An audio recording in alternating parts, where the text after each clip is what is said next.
The courthouse of Copper Valley was nothing more than sun-bleached timber and broken promises. Its walls had heard 100 lies. Its floors had felt the weight of guilty men walking free while innocent ones swung from ropes outside. On this September morning in 1887, the Arizona heat pressed down on the town like a fist. Dust devils spun lazily in the empty streets. The air tasted of copper and fear. Inside, 20 men sat on wooden benches. Their hands rested near their belts, near their holstered Colts. These were ranchers, miners, merchants, men who had learned long ago that justice in the territory was whatever the richest man said it was. Sheriff Hodes dragged a young woman through the door. She was Apache, early 20s, long black hair braided with a single raven feather. Her wrists were bound with rough rope that had already rubbed her skin raw. Dried blood crusted her forehead where someone had struck her. But her eyes were sharp as obsidian blades, cutting through every man who dared meet her gaze. She did not look afraid. She looked like someone who had already survived worse than anything this room could offer. The judge cleared his throat. He was old, tired, the kind of tired that comes from watching injustice parade as law for too many years. Kaya Redhawk, he read from the paper before him, you stand accused of stealing confidential documents from Sterling Mining Company. Property valued at over $10,000. He paused. The room held its breath. The punishment for this crime is death by hanging.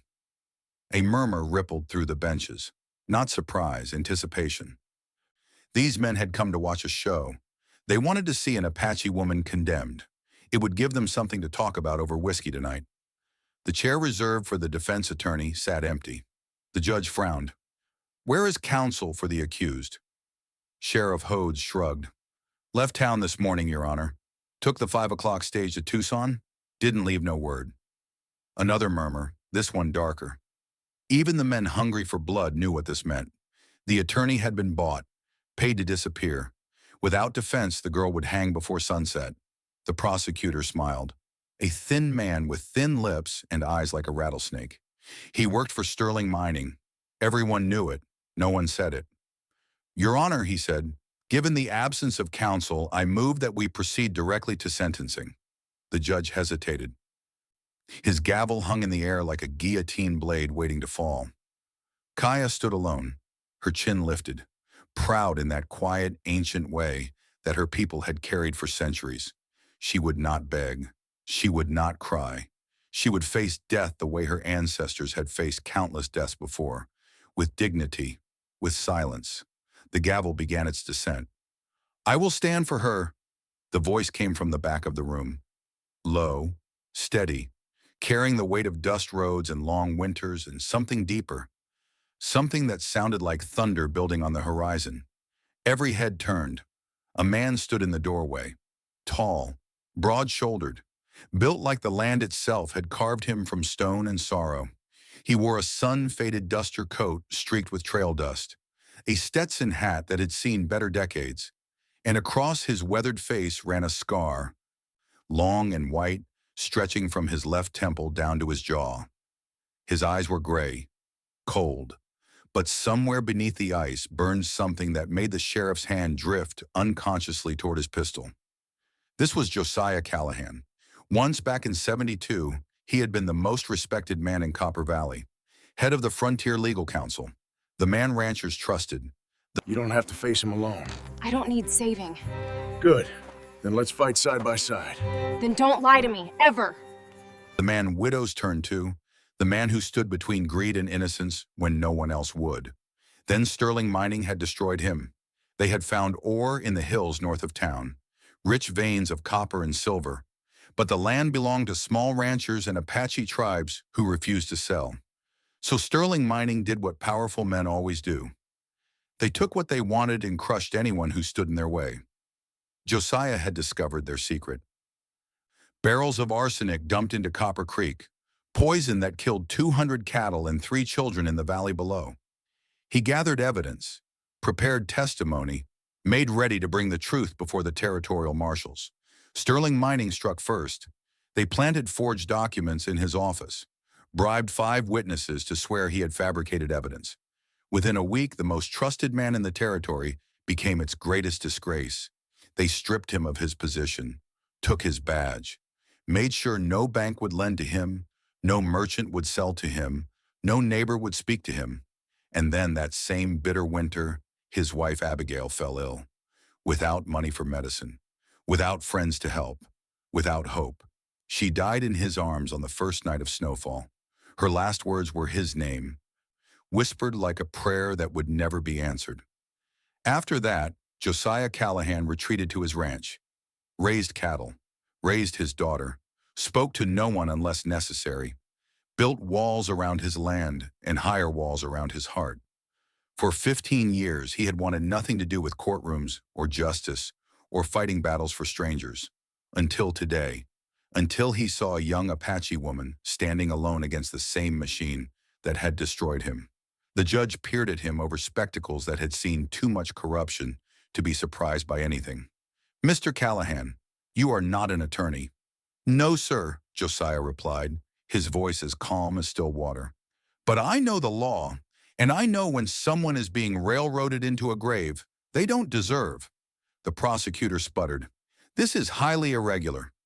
The accused has no right to representation by an unlicensed—" "She has every right," Josiah cut in, "to have someone speak on her behalf. Territory law says any citizen can advocate for the accused if no formal counsel is available."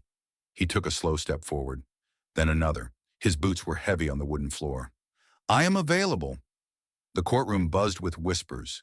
Men who had not spoken Josiah's name in years now said it over and over, like they were trying to remember something they had long forgotten. The judge studied him for a long moment. Then something flickered in the old man's eyes, something that might have been hope. "Very well," he said.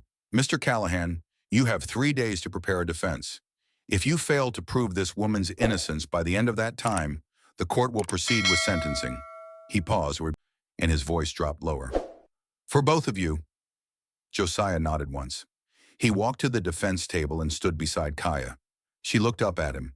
Confusion, suspicion, and something fragile swirled in her dark eyes. "Why?" she whispered. "You do not know me." Josiah did not look at her. His gaze remained fixed on the prosecutor, on the sheriff, on all the men in this room who had sold their souls to Sterling Mining long ago. "Because I know them," he said quietly, "and I know what they do to people who have no one to fight for them." He placed one weathered hand on the table. His voice dropped to barely more than a breath. "I will stand for her." The words rang through the courthouse like a hammer striking iron. And in that moment, something shifted. Something old and sleeping stirred awake. The fight that Josiah Callahan had buried for a decade and a half had just clawed its way out of the grave. Josiah paid $200 for Kaya's bail. It was nearly everything he had saved. The clerk counted the coins with trembling fingers, glancing nervously at Sheriff Hodes, who watched from the doorway with barely concealed hatred. They rode out of town before noon. Josiah on his Why did you step in for me? Because I know what it looks like when a room decides your fate. And if helping me destroys you again? Then I'll be ruined for the right reason this time.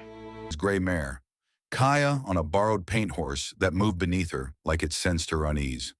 10 miles from Copper Valley stood the Callahan Ranch. It was not much.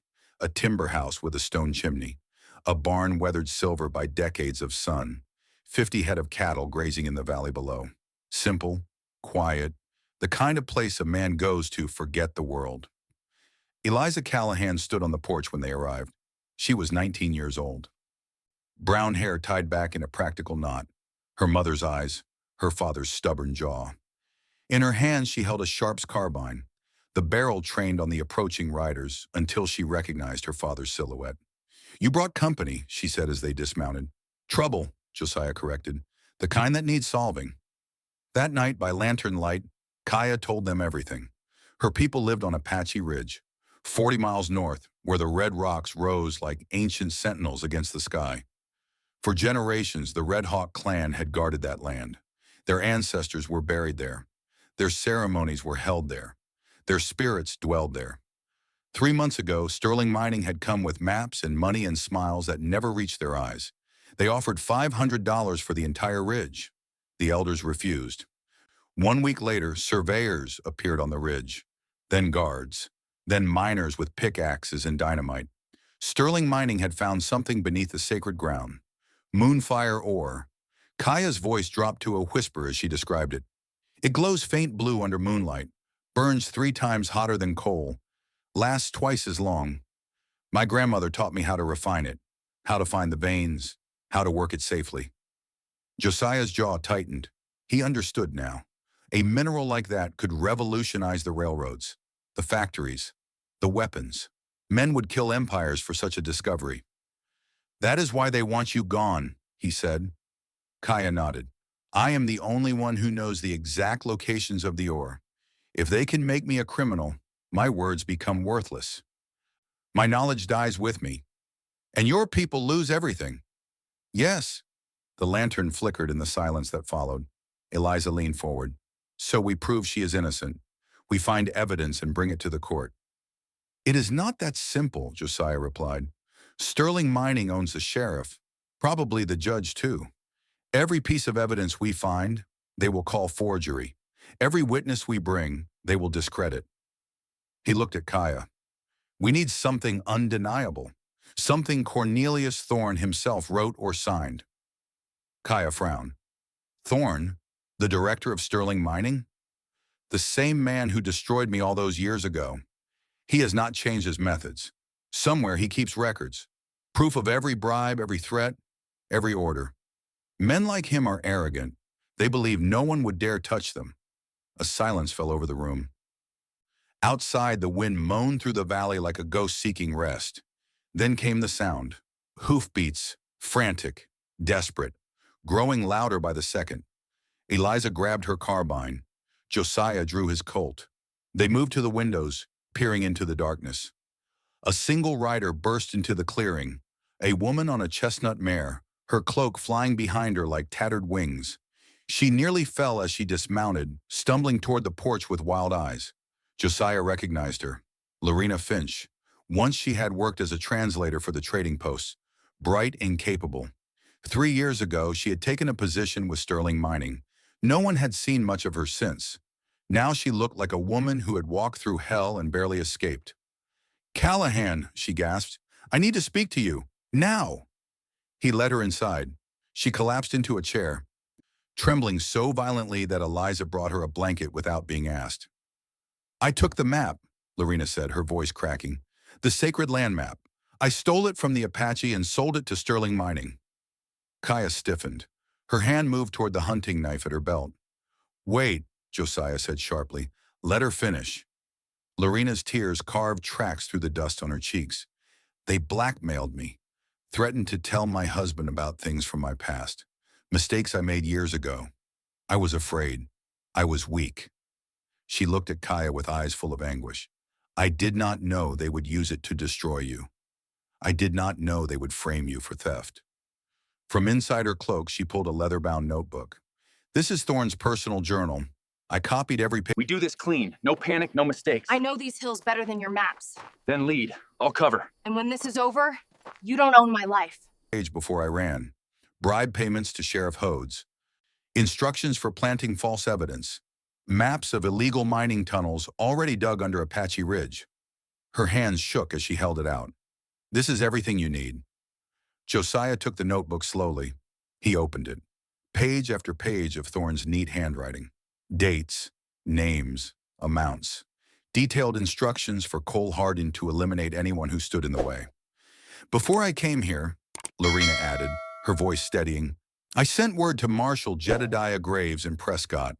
Told him everything. It was my insurance in case Thorne's men followed me. Josiah looked up sharply. Jedediah Graves, his sergeant in the 5th Cavalry during the war, his closest friend in the years before Sterling Mining had torn his life apart. This is enough, Eliza said breathlessly. We can take this to the judge tomorrow morning. No, Josiah replied. First, we need to see how deep this goes. We need to witness their operation with our own eyes. Dawn came cold and gray. Josiah and Eliza rode out before sunrise, leaving Kaya hidden in the root cellar with a shotgun and instructions not to open the door for anyone. The old mine was 12 miles east, nestled in a ravine where Sterling Mining had been conducting secret excavations. Josiah and Eliza approached from the ridge above, keeping low, moving through scrub brush and juniper. They reached a vantage point overlooking the operation just as the sun crested the hills. Below them, a dozen men worked the mine entrance. Carts loaded with pale blue rock emerged from the darkness. Armed guards patrolled the perimeter. This was no legal operation. This was theft. Theft of land. Theft of sacred ground. Theft of a future that belonged to the Apache. "We have seen enough," Josiah whispered. "Let's go." They never got the chance. 12 riders emerged from the tree line on three sides. Their rifles were already raised. Their faces were hard as the stone they mined. And at their head rode Cole Hardin. He was tall and gaunt. Half his face was a ruin of melted flesh, burned by artillery fire during the war. His eyes were pale blue and utterly empty, the eyes of a man who had stopped feeling anything long ago. "Callahan," Hardin said, his voice like gravel scraping bone. "Thought you learned your lesson back in '72.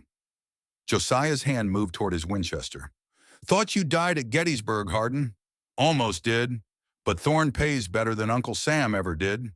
Hardin raised his hand. "Fire!" The world exploded into thunder and smoke.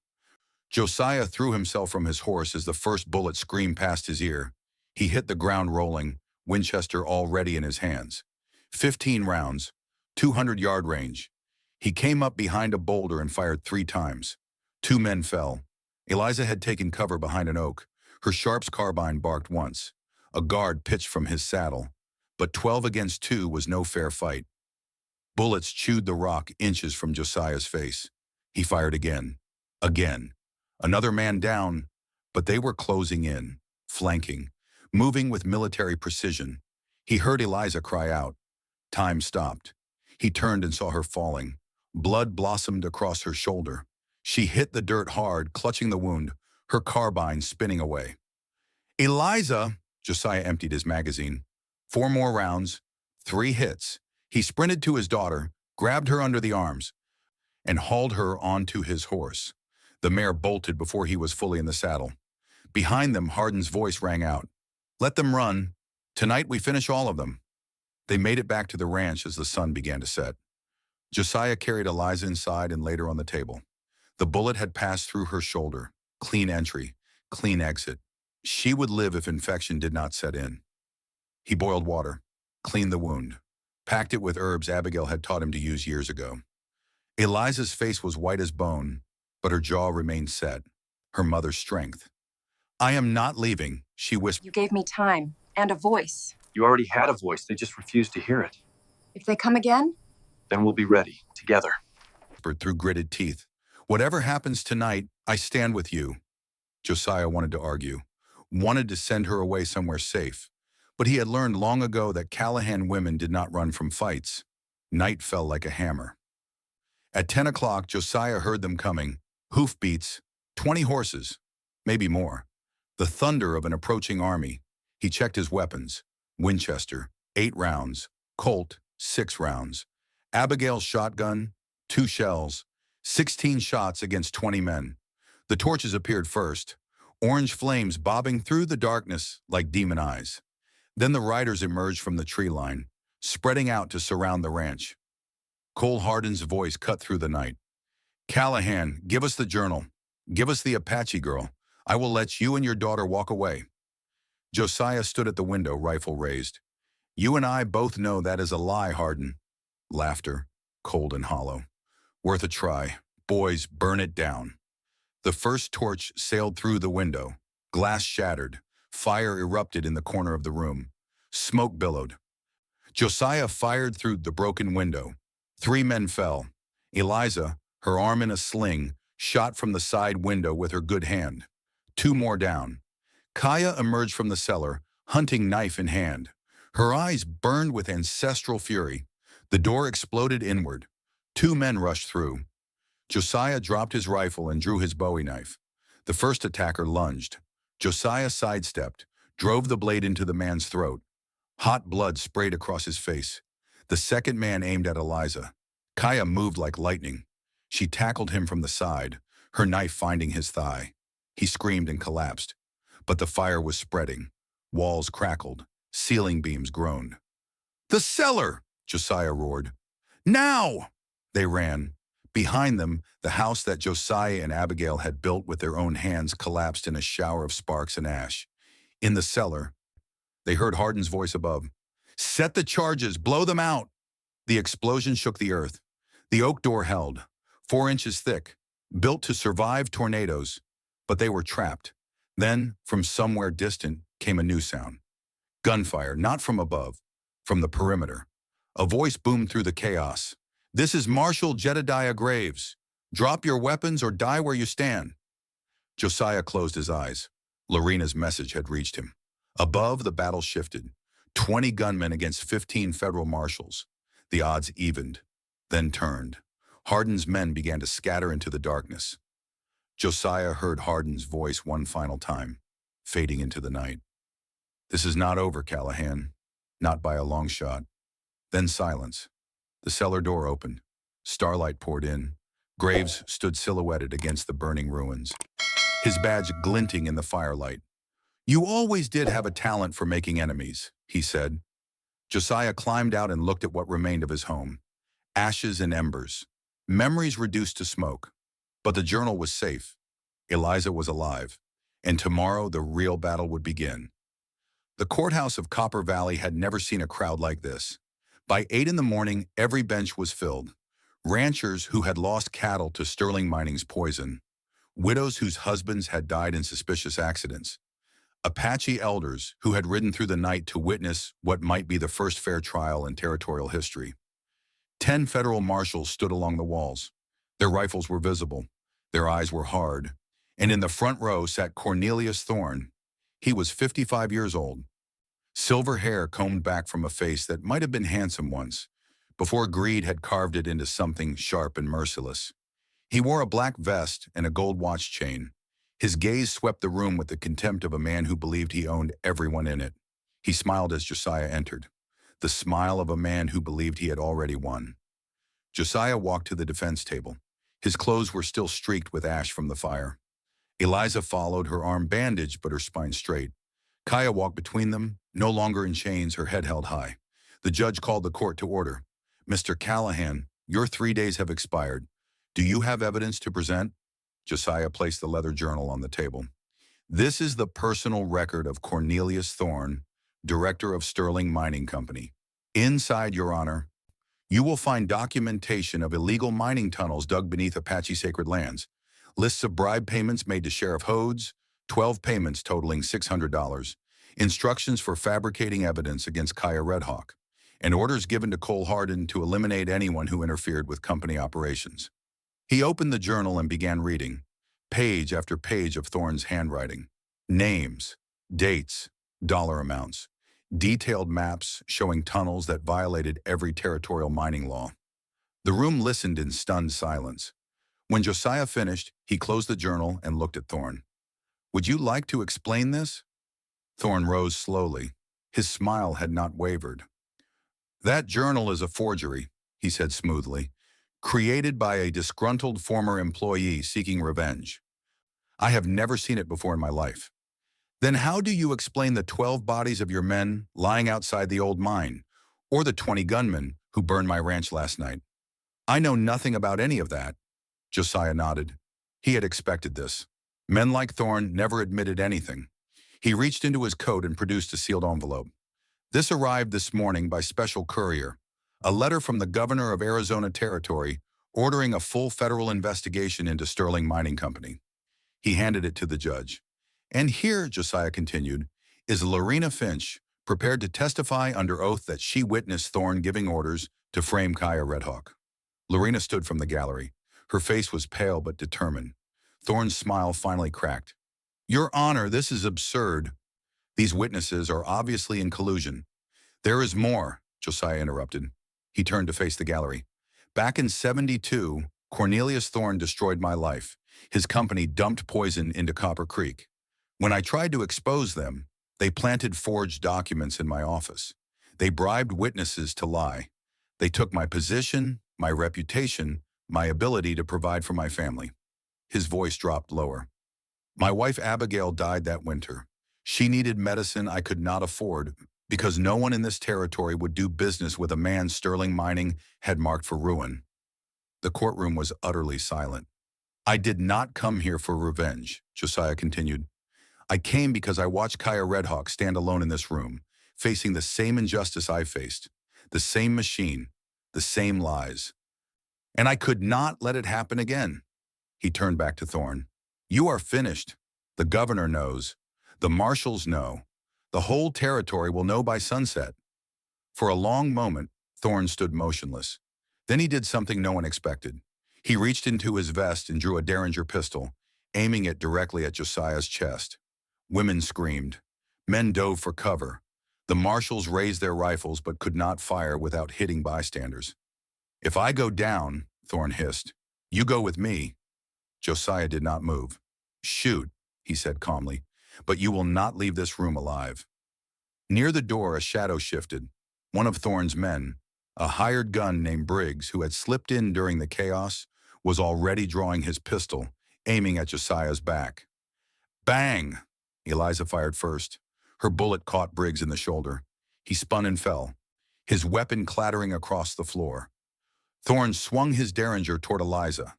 Bang! Josiah's Colt appeared in his hand like it had always been there. The bullet struck Thorne's wrist. The Derringer flew from his grip.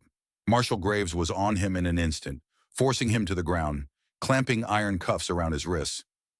Cornelius Thorne, you are under arrest for attempted murder, bribery, and illegal mining operations. The courtroom erupted. Through the chaos, the judge pounded his gavel until something like order was restored. Kaya Redhawk, he announced, his voice thick with emotion, is hereby declared innocent of all charges. Case dismissed. He paused and looked at Josiah. Mr. Callahan, this court owes you an apology long overdue. Your name is cleared. Your honor is restored. Josiah nodded once. He did not smile. Did not celebrate. Abigail was still gone. The years of exile could not be erased, but something that had been broken for 15 years finally felt whole. Eliza embraced him with her good arm. Kaya looked at him with eyes full of something she could not yet name. And outside, the sun rose over Copper Valley like a promise finally kept. 6 months passed. Josiah rebuilt the ranch. Smaller this time. A simple cabin with a stone chimney. A new barn. Enough pasture for 30 head of cattle. It was not much, but it was enough. Eliza healed well. The scar on her shoulder became a mark of pride. She had stood beside her father in the fire and survived. That meant something. Kaya returned to her people and shared the news of their victory. Sterling Mining's operations were shut down. The sacred ridge remained sacred. The spirits of her ancestors could rest, but she did not stay away long. Every few weeks, she rode to the Callahan ranch. Sometimes she brought venison from the hunt, sometimes herbs for medicine, sometimes nothing at all. She simply came.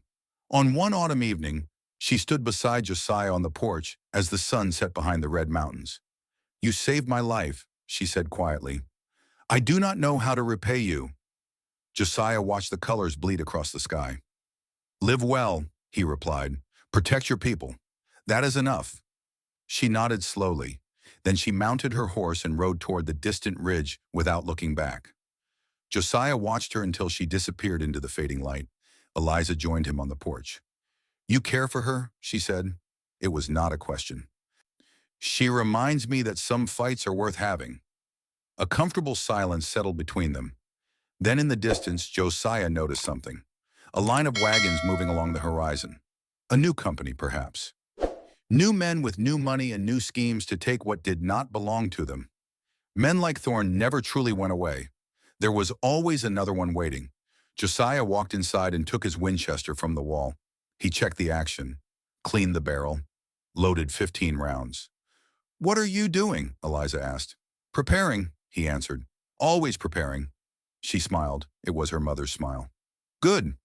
She picked up her own carbine and began cleaning it beside him. Outside, the wind swept across the valley. The sun dipped below the mountains. Stars emerged one by one, and Josiah Callahan waited, ready for whatever would come next. Because some battles never truly end, and some men never stop fighting. The end. The story above leaves a very clear lesson about justice and courage. Sometimes evil doesn't win because it's powerful, but because too many people choose to remain silent. Copper Valley isn't lacking in good people, but they're used to the law belonging to the wealthy, so they sit idly by while an innocent person is pushed out as a sacrifice. And it is in this context that the act of a man who seemed to have fallen becomes the spark that changes everything.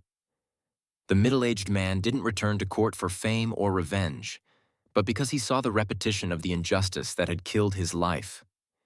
He understood that if he turned away today, tomorrow another person would be crushed. The second lesson is that dignity doesn't depend on whether you have power or not. The Apache woman was bound, slandered, and threatened. But she didn't lower herself to beg for pity.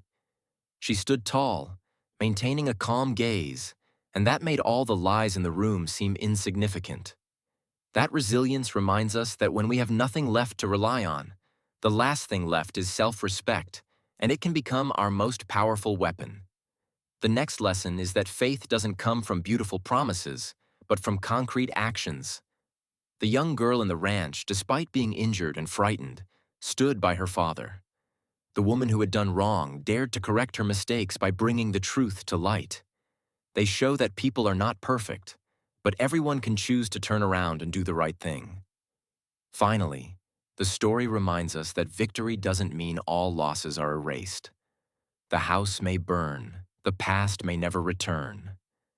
But once the truth is spoken and justice is called by its rightful name, people will find meaning in life again. And that is the greatest strength. Not letting pain turn you into a cold-hearted person, but transforming it into a reason to protect others.